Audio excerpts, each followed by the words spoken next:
மகளிர்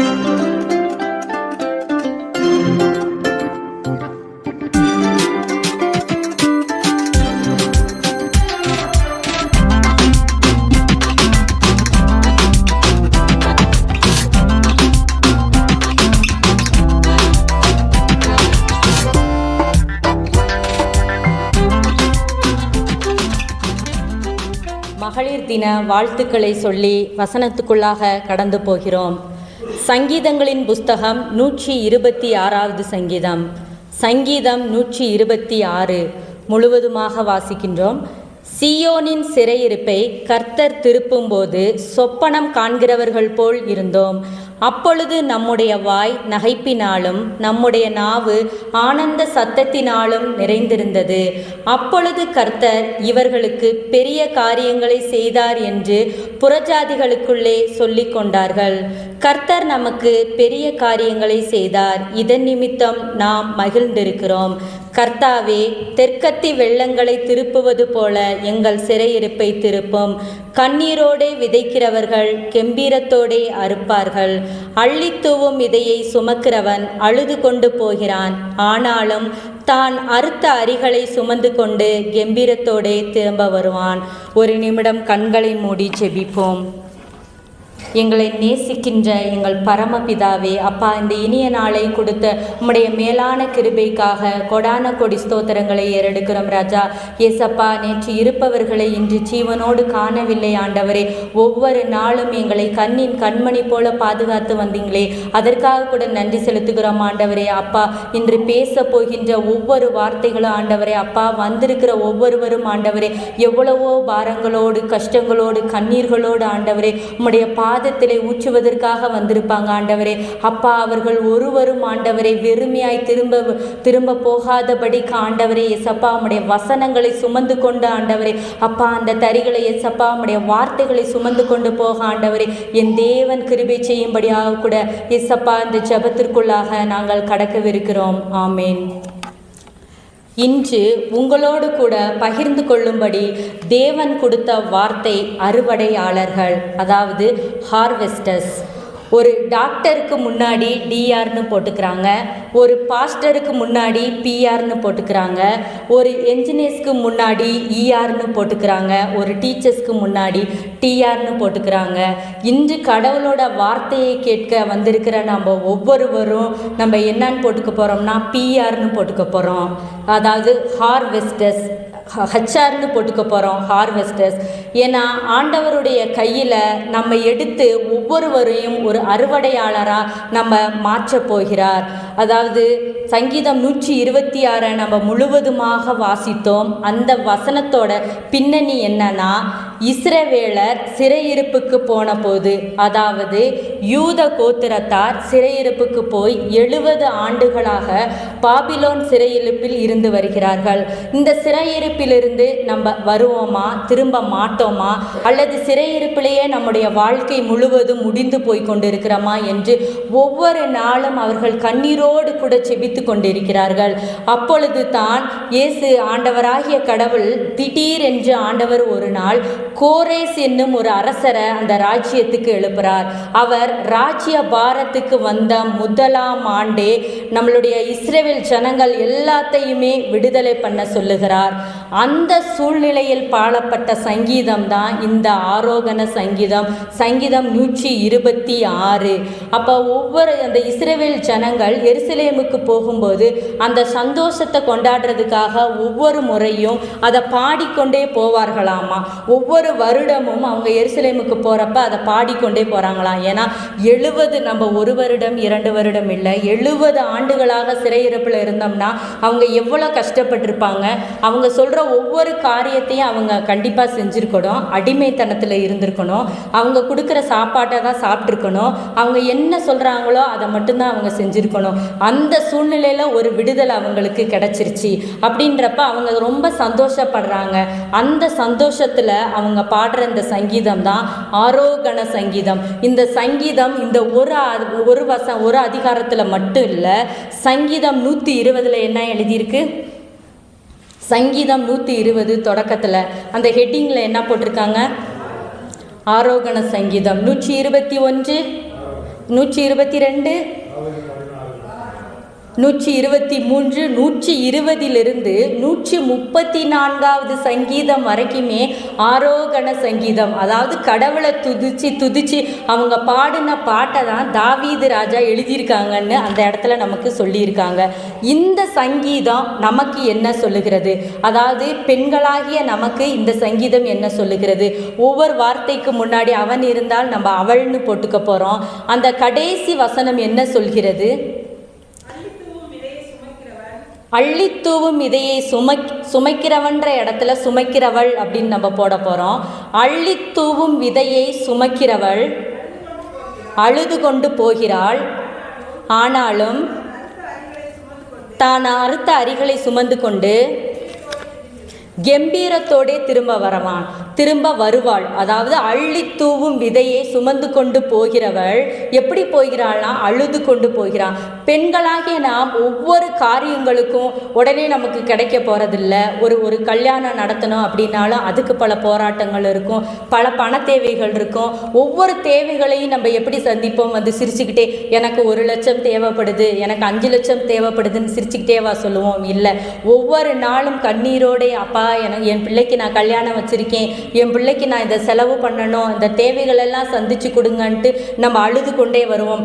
ஆனால் அந்த திருமண நாளில் நம்ம பார்த்தோம்னா எல்லாத்தையுமே இன்முகத்தோடு நம்ம அந்த வாசல்லையே நின்று வரவேற்று கொண்டு இருப்போம். வரவங்களை எல்லாத்தையும் வாங்கன்னு சொல்லிட்டு. ஆனால் அதுக்கு முன்னாடி எத்தனையோ நாட்கள் நம்ம அழுது கொண்டு இருப்போம். அந்த அழுகையின் சத்தத்தை கேட்ட ஆண்டவர் வந்து அந்த அள்ளி தூவும் விதையை வந்து நம்ம எப்படி கொண்டு போகிறோமா, நம்ம அழுது கொண்டே நம்ம அதை வந்து ஏசப்பா கிட்ட சொல்கிறோம். ஆனால் அதை அறுக்கும்போது நம்ம கம்பீரத்தோடு நம்ம அறுப்போம், அதை திரும்பி கொண்டு வருவோம்னு சொல்கிறாரு ஆண்டவர். இந்த சங்கீதத்திலே விதைக்கிற ஒரு மனிதனை பற்றி, விதைக்கிற ஒரு மனுஷியை பற்றி 3 விதமான செய்திகளை நம்ம இடத்துல சொல்லி இருக்கிறார். அதாவது இந்த ஆண்டு நாம் விதைக்க போகிறோம். எதை விதைக்க போகிறோம்? பலவிதமான காரியங்களை விதைக்க போகிறோம். ஒரு காரியங்களுக்காக இல்லை, பல காரியங்களுக்காக நாம் விதைக்க போகிறோம். எதை விதைக்கிறோம்? நம்ம விதையை விதைக்கிறோம். எதை நம்ம தூக்கி கொண்டு போகிறோம்? எதை விதைச்சோமோ அதே விதையை தான் நம்ம தூக்கி கொண்டு போகிறோம். அதனால் நம்ம நல்ல எண்ணங்களை நம்ம விதைச்சோம்னா நல்லதை நம்ம தூக்கி கொண்டு போகிறோம். கெட்ட எண்ணங்களை விதைச்சோம்னா கெட்டதை தூக்கி கொண்டு போவோம். இந்த வருடம் நாம் ஒவ்வொருவரும் ஒரு பொருத்தனை பண்ணுவோம். ஆண்டவரே, நாங்கள் ஒரு நல்ல விதையாக இந்த விதையில் வந்து நாங்கள் விதைக்க போகிறோம், அதை நல்லபடியில் நாங்கள் அறுவடையும் செய்ய போகிறோம் அப்படின்றது நாங்கள் செய்ய போகிறோம். அது ஒரு விதைச்சதுக்கு அப்புறமா அந்த விவசாயி என்ன செய்வாங்க? சந்தோஷமாவா இருப்பாங்க? இல்லை. இது பலன் கொடுக்குமா? இது நஷ்டமாயிருமா?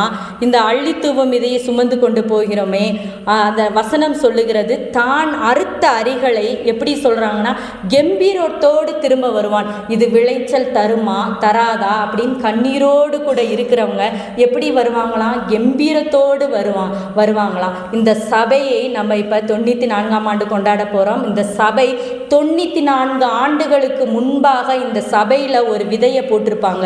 ஒரு கல் நட்டவங்க அதிக பணத்தை வைத்துக்கொண்டு அதிகமான பொருட்களை வைத்துக்கொண்டு அந்த நம்மளோட சபையை உருவாக்கியிருப்பாங்க. இல்லை, அதிக கண்ணீரோடு கூட தான் இந்த சபையை வந்து உருவாக்கியிருப்பாங்க. ஒவ்வொரு நாள் வந்திருக்கக்கூடிய பாஸ்டருங்க வந்து இடமில்லாமல் இருந்திருக்கலாம், அவர்களுக்கு உணவு இல்லாமல் இருந்திருக்கலாம், குழந்தைகளை படிக்க வைக்கிறதுக்கு பாடசாலைகள் இல்லாமல் இருந்திருக்கலாம்.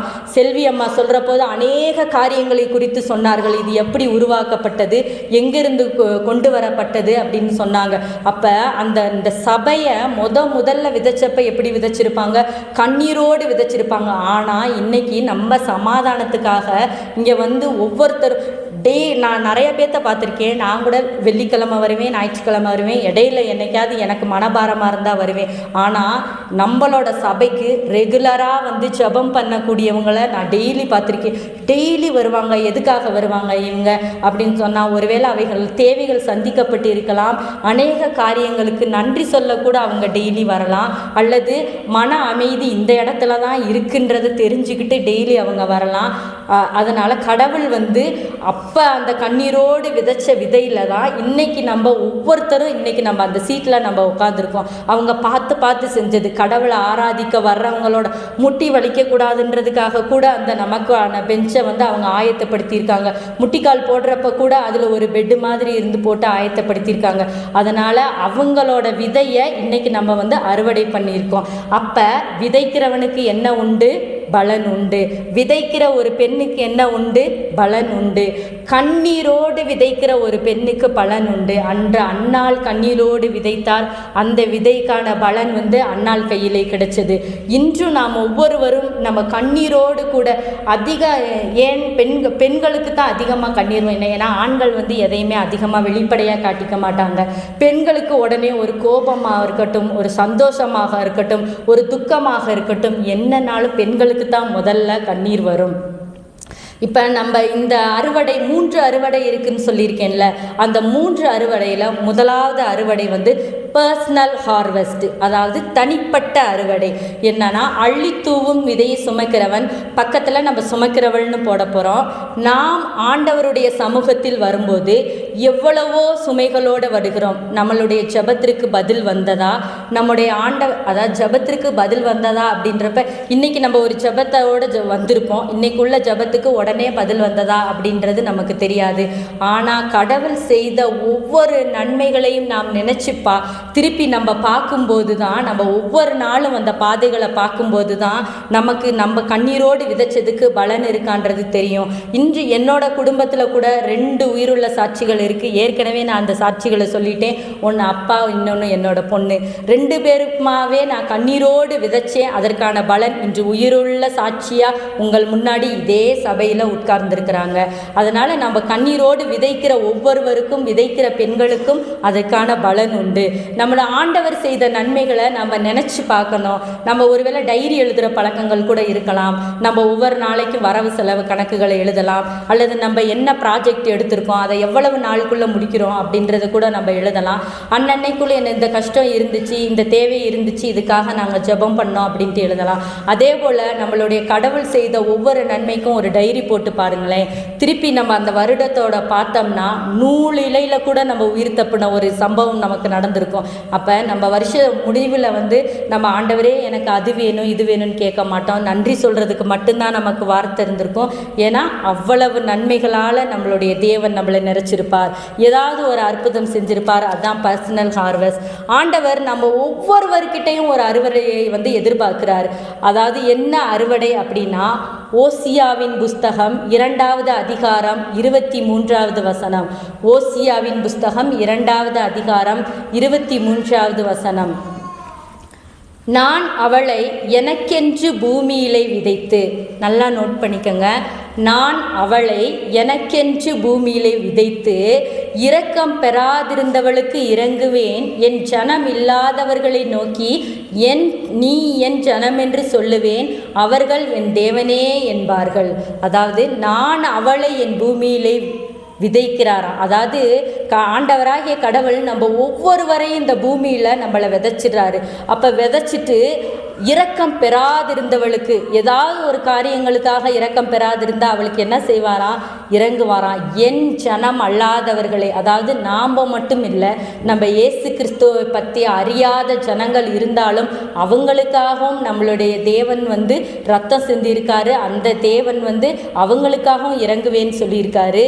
அவர்கள் வந்து எப்படி சொல்லுவாங்களாமா? என் தேவனே என்பார்கள். நமக்கு தெரியும் ஏசப்பா வந்து நம்ம முழுவதுமாக ஏற்றுக்கொண்டு ஞானஸ்தானம் பெற்று அவருடைய அன்பை ருசி பார்த்து உள்ள வந்திருக்கோம். ஆனால் என் ஜனம் அல்லாத மக்களை கூட ஆண்டவர் என்ன சொல்லுவாராம்? என் ஜனமே, என் தேவனே அப்படின்னு அவங்கள கூப்பிட. அவர் என் ஜனமேன்னு சொல்லிட்டா உடனே இவங்க என்ன சொல்லிடுவாங்களா? என் தேவனே, என் ஏசப்பாவே, எனக்காக நன்மை செய்தவரே அப்படின்னு சொல்லுவாங்கன்னு சொல்லியிருக்காராம். அதனால் இங்கே ஆண்டவர் பர்சனலாக ஒவ்வொரு பெண்ணுக்குள்ளும் ஒரு செய்தி சொல்லுகிறார். என்ன சொல்லுகிறார் அப்படின்னா, நான் அவளை எனக்கென்று பூமியிலே விதைக்கப் போகிறேன். அதாவது நாம் ஒரு விதை, நம்மளை ஒரு ஆண்டவர் விதைச்சா நம்ம என்ன செய்யணும்? விதையாவே மண்ணுக்குள்ளே மூடி இருக்கக்கூடாது. அது ஒரு செடியாக வளரணும், மரமாக வளரணும், அது பூ பூக்கணும், காய் காய்க்கணும், கனி தரணும். அப்போ நம்மளை ஆண்டவர் விதைச்சிட்டு நம்ம ஒரு சின்ன ஒரு தக்காளி செடியை பார்த்து விதைச்சிட்டோன்னு வைங்களேன். நானே ஏதாவது ஒரு செடியை விதைச்சிருக்கேன், அது வந்து பலன் தரலைன்னா பிடுங்கி தூக்கி எரிஞ்சு போட்டுருவேன். ஏன்னா இது பலன் தரலை, இது காஞ்சிருச்சு, இதுக்கு மேலே இதனால் என்ன பிரயோஜனம் இல்லை அப்படின்னு. ஆனால் ஆண்டவர் நம்மளை விதைச்சிட்டு எப்படி பண்ணுறாராம், ஒவ்வொரு நாளும் பார்த்து கொண்டே இருக்கிறாராம். இது பூ பூக்குமா, இது காய் காய்க்குமா, நம்ம விதைச்சிட்டோம், இது கனி தருமா அப்படின்னு பார்த்துக்கிட்டே இருக்காங்களாம். இதை வந்து நம்ம வந்து சும்மா சொல்லலை, இதை ஆண்டவர் நம்ம விதைச்சிட்டே பார்த்துக்கிட்டு இருக்காருன்றத சும்மா சொல்லலை, வசனத்தின் மூலமாக தான் நம்ம சொல்கிறோம். எப்படின்னா ஏசாயா 5வது அதிகாரம் 2வது வசனம். ஏசாயா எழுதிய புஸ்தகம் 5வது அதிகாரம் 2வது வசனம். இப்பொழுது நான் என் நேசரிடத்தில் அவருடைய திராட்சை தோட்டத்தை குறித்து என் நேசருக்கேற்ற ஒரு பாட்டை பாடுவேன். என் நேசருக்கு மகா செழிப்பான மேட்டிலே ஒரு திராட்சை தோட்டம் உண்டு. என்ன உண்டா? என் நேசருக்கு மகா செழிப்பான மேட்டிலே ஒரு திராட்சை தோட்டம் உண்டு. நல்லா நோட் பண்ணிக்கோங்க. அவர் அதை வேலியடைத்து, அடுத்த வசனம் சொல்லுகிறது, அவர் அதை வேலியடைத்து அதிலுள்ள கற்களை பொறுக்கி அதிலே நற்குல திராட்சை செடிகளை நட்டு அதன் நடுவில் ஒரு கோபுரத்தை கட்டி அதில் ஆலையை உண்டு பண்ணி அது நல்ல திராட்சை பழங்களை தரும் என்று காத்திருந்தார். அதாவது அவர் ஒரு செடியை நட்டுட்டு அவர் அதை சும்மா விடலை. நம்ம சும்மா விட்டுருப்போம், அதில் தண்ணி பாய்ச்சாமல் விட்டுருப்போம், களை எடுக்காமல் விட்டுருப்போம், அதனால் அது வாடி போயிருக்கும், நம்ம தூக்கி போட்டிருப்போம். சாதாரண ஒரு தக்காளி செடிக்கும் மணி பிளான்ட் செடிக்கும் இவ்வளோ இம்பார்ட்டன்ட் கொடுக்குறமே, அவருடைய சாயலாக உருவாக்கப்பட்ட நமக்கு, அவருடைய ஜீவ சுவாசத்தை உருவாக்கப்பட்ட நமக்கு, நம்மளை நட்ட தேவன் வந்து நம்மளை குறித்து ஒவ்வொரு நாளும் அந்த திராட்சை தோட்டத்தை அவர் சும்மா விடலை. என்ன பண்ணுறாரா, சுற்றி வேலி அடைக்கிறாரு. ஏன்னா அதுக்குள்ளே வேற எந்த களை செடிகளும் எதுவும் வந்துடக்கூடாது, அந்த செடிக்குள்ளே வேற எதுவும் நுழைஞ்சிடக்கூடாதுன்னு என்ன வேலை செய்கிறாராம், வேலி அடைக்கிறார். அதில் உள்ள கற்களையெல்லாம் என்ன பண்ணுறாராம், பொறுக்கிறாராமா. நம்ம அதில் உள்ள என்னடா அதிக கற்கள் இருக்குதுன்னு நம்ம பொறுக்குவோம், ஒரு செடி நட்டோம்னா பொறுக்கிறாராம். நற்குல திராட்சை செடிகளை நட்டு, அதாவது நல்ல குணங்களை தரும் என்று சொல்லக்கூடிய திராட்சை செடிகளை தான் தேவன் நடுகிறாராமா.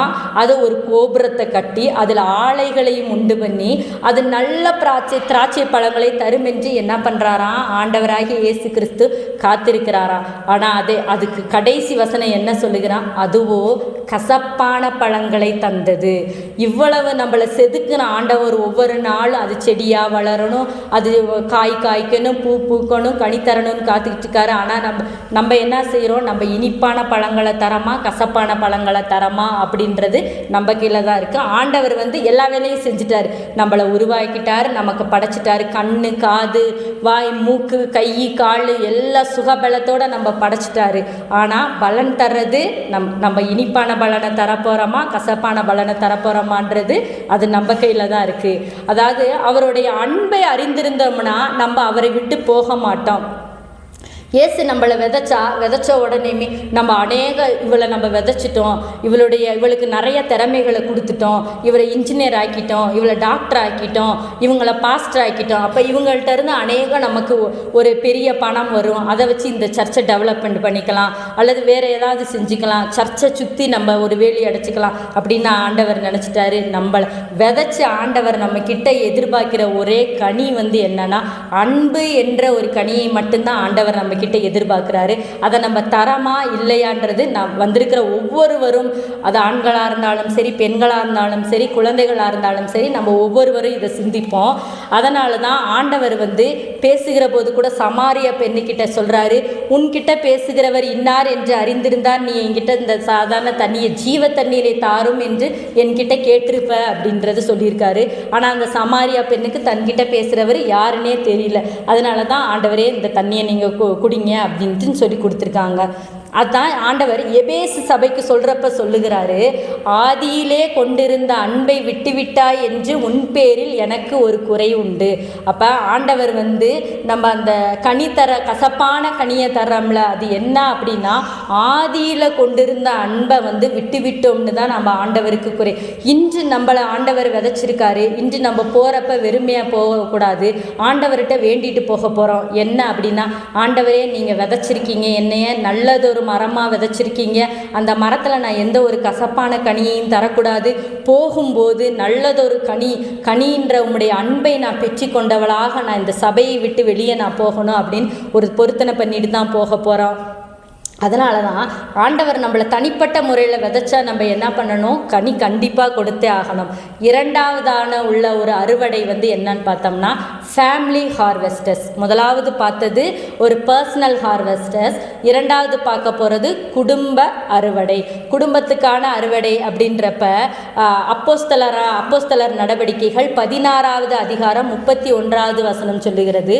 அப்போஸ்தலர் 16:31, கர்த்தராகிய இயேசு கிறிஸ்துவை விசுவாசி, அப்பொழுது நீயும் உன் வீட்டாரும் ரட்சிக்கப்படுவீர்கள். கர்த்தராகிய இயேசு கிறிஸ்துவை நம்ம என்ன செய்யணுமா, விசுவாசிக்கணுமா. நம்ம ஏற்றுக்கொண்டு இருப்போம், மனமாற ஏற்றுக்கொண்டு இருப்போம். அதனால தான் இந்த சபையில் இன்றைக்கி உட்காந்துருப்போம்.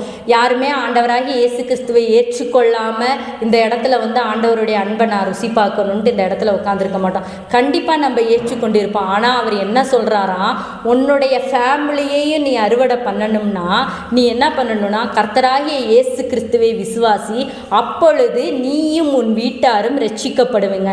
நம்ம குடும்பம் முழுவதும் ரட்சிக்கப்படுவோம்னா நம்ம என்ன செய்ய வேண்டும்? ஒரு பெண் பாவியாக இருக்கிறாங்க. 2 வேவுக்காரர்கள் வேவு பார்க்கும்படி அவரிடத்தில் வருகிறார்கள். அதாவது யோசுவாவின் புஸ்தகம் 2வது அதிகாரம் 9வது வசனத்தில் சொல்லுகிறது. யோசுவாவின் புஸ்தகம் 2வது அதிகாரம் 9வது வசனம், கர்த்தர் உங்களுக்கு தேசத்தை ஒப்பு கொடுத்தார் என்றும் உங்களை பற்றி எங்களுக்கு திகில் பிடித்திருக்கிறது என்றும் உங்களை குறித்து தேசத்து குடிகள் எல்லாரும் சோர்ந்து போனார்கள் என்றும் அறிவேன். அப்பொழுது பாவியா இருக்கிற ஒரு பெண்ணு சொல்றாங்களாம், என்ன சொல்றாங்களாம், கர்த்தர் உங்களுக்கு இந்த தேசத்தை ஒப்பு கொடுத்துட்டாரு, உங்களை பற்றி எங்களுக்குள்ள ஒரு திகில், ஐயோ இவங்களால அடுத்து என்ன ஆக போகுமோ, இந்த பட்டணம் அழிஞ்சிருமோ அப்படின்னு ஒரு திகில் எங்களுக்குள்ள பிடிச்சிருக்குன்னு நாங்கள் அறிவோம் அப்படின்ட்டு சொல்லியிருக்கிறாரு. அதே யோசுவாவின் புஸ்தகம் 2வது அதிகாரம் 17வது வசனத்தில் சொல்லுது, அப்பொழுது அந்த மனுஷர் அவளை நோக்கி, இதோ நாங்கள் தேசத்திற்குள் பிரவேசிக்கும் போது நீ இந்த சிவப்பு நூல் கயிற்றை எங்களுக்கு இறக்கிவிட்ட ஜன்னலிலே கட்டி, அவங்கள ஒரு இறக்கி விட்டுருக்காங்களாம், ஒரு சிவப்பு நூல் அவங்களை இறக்கி விட்டு அந்த ஜன்னலில் என்ன பண்ணணுமா, சிவப்பு நூல் கயிறை கட்ட சொல்லியிருக்காங்க. கட்டி உன் தகப்பனையும் உன் தாயையும் உன் சகோதரரையும் உன் தகப்பன் குடும்பத்தார் அனைவரையும் உன்னிடத்திலே உன் வீட்டிலே சேர்த்துக்கொள் அப்படின்னு ஒரு பெண்ணுக்கு அந்த அசைன்மெண்ட் கொடுக்கப்படுகிறது. ஏன்னா அவன் மட்டுமே அவன் ஆண்டவரை குறித்து அறிஞ்சிட்டா, இந்த அற்புதம் நடந்துருச்சு, இந்த தேசத்தை உங்களுக்கு ஒப்பு கொடுத்துட்டாங்கன்னு அறிஞ்சிட்டா. ஆனால் அறிஞ்சதுக்கப்புறம் சொன்ன உடனேயுமே அந்த வேவுக்காரர்கள் என்ன சொல்கிறாங்கன்னா, இந்த சிவப்பு நூல் கயிறை இந்த வீட்டு வாசலில் கட்டு. இந்த சிவப்பு நூல் கயிறு என்னன்னா, ஆண்டவராகிய இயேசு கிறிஸ்துவின் ரத்தத்தை இந்த நீ வீட்டில் நீ கட்டிட்டேன்னா அதுக்கப்புறம் உன் சகோதரர்கள் உன் தாய் தகப்பன்மார் அவங்க வந்தவங்களுக்கு இந்த பொண்ணை தனியாக தான் பார்த்துருப்பாங்க. கணவர் இருந்திருக்கிறதா தெரிஞ்சிருக்காது, குடும்பம் இருந்திருக்கிறதா தெரிஞ்சிருக்காது. ஆனால் இந்த 2 வேவுக்காரர்கள் போகும்போது என்ன சொல்கிறாங்கன்னா, நீ எங்களை காப்பாற்றின, அதனால் உன் குடும்பமே இந்த ரட்சிப்புக்குள்ளே வரப்போகுது, சிவப்பு நூல் கயிறை நீ கட்ட போற, உன் சகோதரரையும் உன் தகப்பன் தாயார் அனைவரையும் உன்னிடத்தில் நீ சேர்த்து கொள்ள போகிற அப்படின்னு அந்த பெண்ணுக்கு அசைன்மெண்ட் கொடுக்கப்படுகிறது. அந்த பெண் அந்த அசைன்மெண்ட் படி செய்ய போகிறாள். செய்ய போய் அந்த பட்டணத்தில் அந்த குடும்பம் முழுவதும் ரட்சிக்கப்பட்டு காப்பாற்றப்படுகிறது. அப்போ நம்ம குடும்பம் நம்ம குடும்பத்தில் உள்ள ஒவ்வொருவரும் இன்னைக்கு அநேக பேர் வந்திருக்கோம். ஆனால் அநேக பேர் குடும்பமாக வந்திருக்கோமான்னு பார்த்தோம்னா இல்லை. மனைவிமார்கள் வந்திருப்பாங்க, அவங்க குழந்தைகளோடு வந்திருப்பாங்க, தாய்மார்கள் வந்திருப்பாங்க, அவங்க குழந்தைகளோடு வந்திருப்பாங்க, தகப்பன்மார் வந்திருப்பாங்க, மனைவிகள் இல்லாமல் வந்திருப்பாங்க. குடும்பமாக வந்திருக்காங்கன்னு பார்த்தோம்னா ஒருத்தர் 2 பேர் மட்டும்தான் இந்த சபையில் குடும்பமாக தேவனை ஆராதிக்கக்கூடியவங்களாக இருந்திருப்பாங்க. அப்போ நம்மளோட குடும்பம் முழுவதும் ரட்சிக்கப்பட்டு இந்த சபைக்கு வரணும்னா நம்ம என்ன பண்ணணும் அப்படின்னு சொன்னோம்னா, அன்றாடம் ஜெபம் பண்ணணும். அதாவது அன்றாடம் வேத வாசிப்புக்குள்ளே நம்ம இருக்கணும். அப்படின்னம்னா நம்ம கண்டிப்பாக நம்ம நினைப்போம், ஆண்டவர் நான் இத்தனை வருஷமாக நானுமே ரட்சிக்கப்பட்டு நான் 5ஆம் கிளாஸ் படிக்கிறப்ப தான் எங்கள் மாமா முத சங்கீதம் 91 வாசிக்க சொல்லி அதுக்கு அர்த்தம் சொல்லி கடவுளை எப்படின்னு எனக்கு ருசி பார்க்க வச்சாரு. அன்னையிலேருந்து இப்போ வரைக்கும் எந்த இடத்துலையுமே சங்கீதம் 91ன்னு கேட்டால் கண்ணை மூடிட்டு அந்த வசனங்கள் ஃபுல்லாத்தையும் சொல்லிடுவேன். மிகவும் பிடித்தமான வசனம். அன்னைக்கு ஆண்டவர் எங்கள் மாமா மூலியமாக என்னை தொட்டார். அதாவது என்னுடைய 10வது வயதில், இன்றைக்கி எனக்கு 37 வயசாயிருச்சு, கல்யாணம் முடிஞ்சு 17 வயசாயிருச்சு. குடும்பமாக வரோம் அப்படின்னு சொன்னோம்னா இல்லை, நான் என்னுடைய குழந்தைகள் மட்டும்தான் வருகிறோம். என்னுடைய முதல்ல எங்களுடைய கணவர் சபைக்கு நீங்களாம் எந்திரிச்சு கிளம்பி போய்க்கங்க அப்படின்னு சொல்லிட்டு இது பண்ணிடுவார். ப்ரேயருக்கு தடை பண்ணாததே பெரிய விஷயம்டா சாமின்னு சொல்லிட்டு ஆண்டவருக்கு நன்றி சொல்லிட்டு சர்ச்சுக்கு ஓடி வந்துடுவோம். இப்போ வாசல் வரைக்கும் வந்து எங்களை விட்டுட்டு போகிறாரு.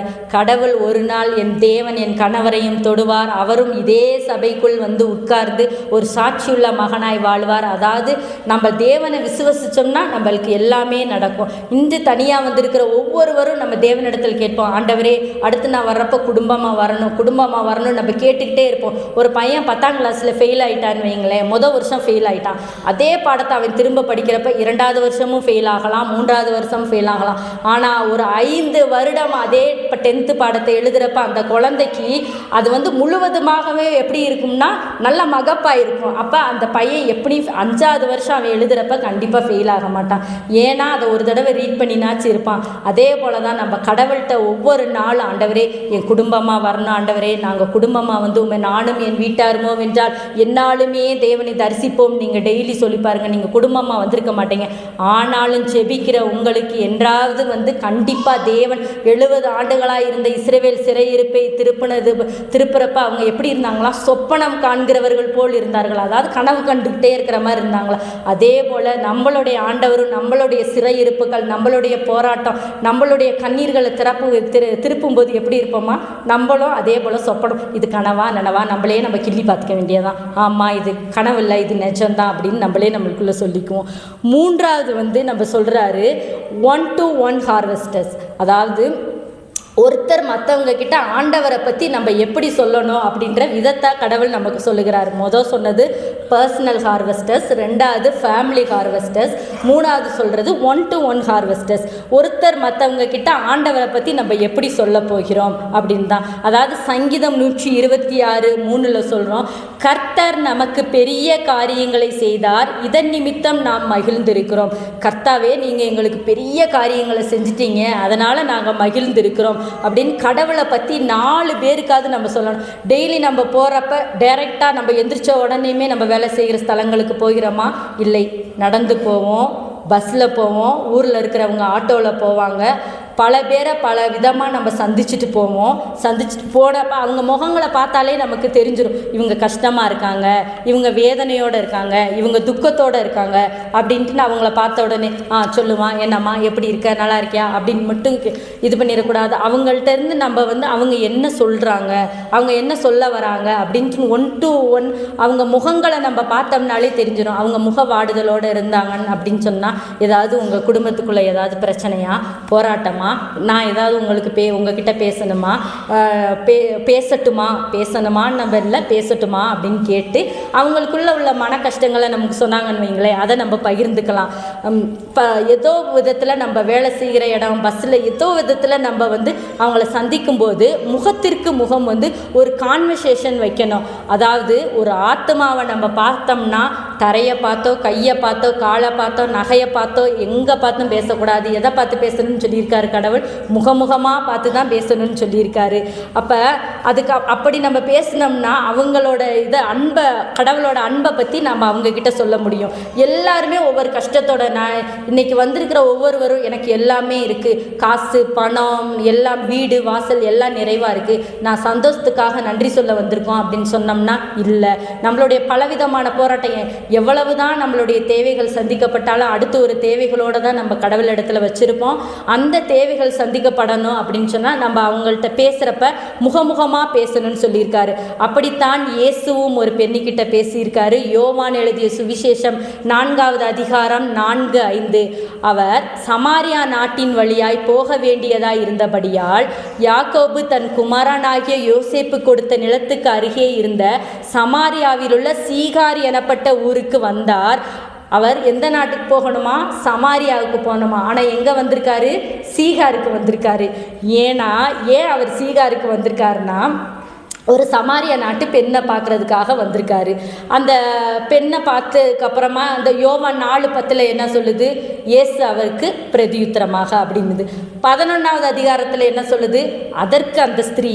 13வது அதிகாரத்தில் என்ன சொல்லுது? தொடக்கத்தில் இயேசு அவருக்கு பிரதியுத்தரமாக, அப்போ 1 by 1 ஹார்வெஸ்டர்ஸ், அதாவது முகமுகமாக பேசுகிறாரு. அந்த பொண்ணு என்னதான் சொல்லுது நம்ம கேட்போம், அது ஒன்று சொல்கிறது, ஏசப்பா ஒன்று சொல்கிறது. திரும்ப 15வது அதிகாரத்தில் முதல்ல என்ன சொல்லுது? அதற்கு அந்த ஸ்திரீ அவரை நோக்கி. திரும்ப 16வது அதிகாரம் தொடக்கத்தில் இயேசு அவளை நோக்கி. 17வது வசனத்தில் அதற்கு அந்த ஸ்திரீ. 19வது வசனத்தில் அப்பொழுது அந்த ஸ்திரீ அவரை நோக்கி. அப்படி ஒவ்வொன்றா நம்ம கவனித்து வாசித்துட்டே வாங்களேன். 21வது வசனத்தில் அதற்கு இயேசு. 25வது வசனத்தில் பார்த்தீங்கன்னா அந்த ஸ்திரீ அவரை நோக்கி. இப்படியே இவங்களுக்குள்ள கான்வர்சேஷன் போய்கிட்டே இருக்கு. அப்படியே போய்கிட்டே இருக்கிறப்ப இயேசு ஒரே ஒரு வார்த்தையை தான் சொல்கிறாரு, உன் புருஷனை என்கிட்ட கூட்டுவாமா அப்படின்னு சொன்ன உடனேமே அந்த இடத்துல அந்த கான்வர்சேஷன் என்னவாயிடுச்சுன்னா அப்படியே ஸ்டாப் ஆயிடுச்சு. ஏன்னா அவருக்கு புருஷர் இருக்காரா இல்லையான்னு கூட தெரியாது.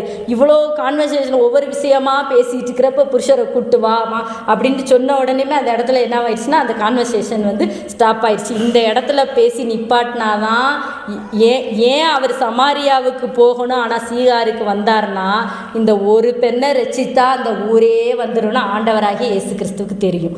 அதனால தான் அந்த ஒரு பெண்ணுக்கிட்ட போய் இவ்வளவு கான்வர்சேஷன் வைக்கிறார். வச்சதுக்கப்புறம் அந்த ஊரே வந்து ஆண்டவராகிய இயேசு கிறிஸ்துவை ஏற்றுக்கொண்டு இவரே ஜீவனுள்ள தேவன்னு அவரை ஏற்றுக்கொண்டார்களாமா.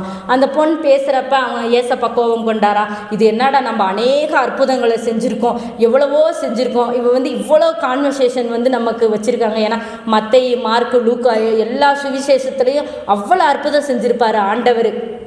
அவரால் முடியாதது எதுவுமே இல்லை. இறந்தவங்களை கூட எழுப்பியிருப்பார். அவ்வளவு அற்புதம் செஞ்ச இயேசு கிட்ட வந்து இப்படி கான்வர்சேஷன் வைக்கிறாங்க. ஆனால் அவர் கோபம் கொண்டாரா? இல்லை. அதே போல தான் நம்மளும் பல பேர்த்துக்கிட்ட ஆண்டவராகி இயேசு கிறிஸ்துவை சொல்கிறப்ப அவங்க பலவிதமான கொஸ்டின்களை கேட்பாங்க. அந்த கொஸ்டின்களுக்கு நம்ம ஆன்சர் சொல்லணும்னா இந்த முழு வேதத்தையும் நம்ம வாசிச்சிருந்தா மட்டும்தான் அதுக்கான அவங்க கேட்குறதுக்கான பதிலை நம்ம சொன்ன உடனே அவங்கள ஆமாம் ஏசப்பா தான் உண்மையான தேவன் ஏற்றுக்கொண்டு உடனேயுமே நம்ம சர்ச்சுக்கு வந்துடுவாங்களா? இல்லை. அவங்களும் 10 கொஸ்டின் கேட்பாங்க. அந்த கொஸ்டினுக்கு நம்ம இந்த பைபிள் மூலியமாக தான் பதில் சொல்ல முடியும். ஆகவே நம்ம என்ன பண்ணணும்? டெய்லி நம்ம வசனங்களை வாசித்து அவருக்கான அந்த நேரத்தை ஒதுக்க செய்யணும். அப்போ தான் சங்கீதம் 126:1 சொல்லுது, சியோனின் சிறையிருப்பை கர்த்தர் திருப்பும் போது சொப்பனம் காண்கிறவர்கள் போல இருந்தோமா. சியோன் என்பது பட்டணம். நம்ம உள்ளுக்குள்ளே வர்றப்பயே நமக்கு பெரிய போர்டு வந்து பாஸ்டையா வச்சுட்டாரு. அவரோட உயரத்துக்கு தகுந்த மாதிரியே நம்மளே அண்ணாந்து பார்க்குற மாதிரி அவர் பேர் சொல்கிற மாதிரியே வச்சுட்டார். மவுண்ட் சியோன் லூத்ரன் திருச்சபை அப்படின்னு சொல்லி வச்சுட்டாரு. வர்றப்பயே நம்ம அதை பார்த்துட்டு தான் உள்ளே வருவோம். அப்போ நம்மளுடைய சபை என்ன சபை? மவுண்ட் சியோன் லுத்ரன் சபை. அதாவது ஒரு பட்டணம், சியோன் பட்டணம். மலை மேலே மவுண்ட் அப்படின்னா ஒரு மலை மேலே இருக்குது. அதாவது வசனமே சொல்லியிருக்கு, மலை மேல் இருக்கிற பட்டினம் மறைந்திருக்கலாகாது அப்படின்ட்டு. அதே போல் நம்மளுடைய இந்த லாக்கன் சர்ச்சும் கண்டிப்பாக மறைந்திருக்கலாகாது. ஏன்னா எவ்வளவோ போராட்டங்களின் மத்தியில் மீட்டெடுத்து இன்றைக்கி நம்ம அமைதியாக ஜெபம் பண்ணுறோம். வந்திருக்கிற பல பேருக்கு தெரியும் இந்த சர்ச்சுக்குரிய போராட்டம் எவ்வளவுன்னு. ஒவ்வொரு நாளும் அனில்குமார் சார் ஒவ்வொரு வாரமுமே அவர் வந்து இங்கே வாசிக்கும்போது அவர் சொல்லியிருப்பார், நாங்கள் வந்து ஸ்டேஷனில் கம்ப்ளைண்ட் கொடுத்துருக்காங்க, நாங்கள் விசாரிப்பு நாங்கள் போகிறோம். இவ்வளவு பேர் கண்ணீர் விதைச்சி இவ்வளோ பேர் இவ்வளோ பேர் அந்த போராட்டின் மத்தியில். நேற்று கூட நான் உட்காந்து ஜெபம் பண்ணிட்டு போகிறப்ப பாஸ்டரையா கொஞ்சம் நேரம் அங்கேயே இருந்தாங்க. கொஞ்சம் நேரம் கழித்து நீ தான் ரொம்ப நேரம் அங்கே உட்காந்துருக்கியாம்மான்னு கேட்டுட்டு பேசிட்டு ஏம்மா நாங்கள் போலீஸ் ஸ்டேஷனுக்கு போகிறோம்மான்னு சொல்லிடுறாங்க.